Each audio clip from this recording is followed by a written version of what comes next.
Welcome back to Trading Hour on CNBC-TV18. As of now, when you look at the Nifty, it's managing to hold on to 25,930 levels.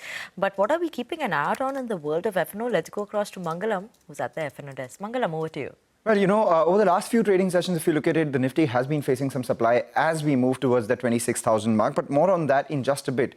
The broader markets are doing a lot better than the frontline index, and it's been led by the Nifty Bank for the frontline index itself, up around 0.2%.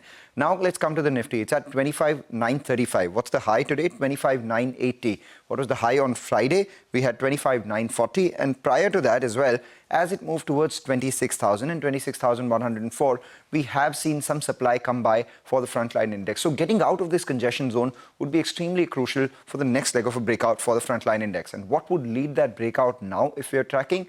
Given the Nifty Bank is outperforming and has hit a fresh record high, we'll watch out for the Nifty IT index as well as Reliance. Both of them are the ones that hold a hefty weight on the frontline index. So the Reliance stock is down about 0.5% and the IT index itself is down about 0.25%. Any upward momentum on both these counters would lead the market further higher from here on, perhaps outside of this range as well.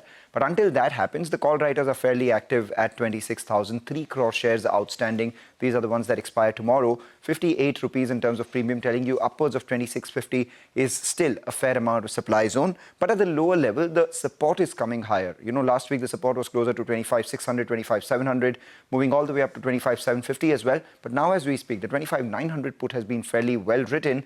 The outperformance of the Nifty Bank tells you that the Nifty lower level is fairly protected. At 25,850 thereabouts is where we will see important support. And just below that as well, the 20-day moving average on the Nifty, which has been rising around 25,800, would be an important support. And for the Nifty Bank, 58,000, not only a 20-day moving average, but also psychologically important as a support zone. But a lot of stocks are on our radar. Tata Motors is seeing a fair amount of short positions being added, as is Astral. But MotoCorp, that's among the top Nifty gainers today and has been fairly well bid with a lot of long positions being added. So keep an eye out on that stock.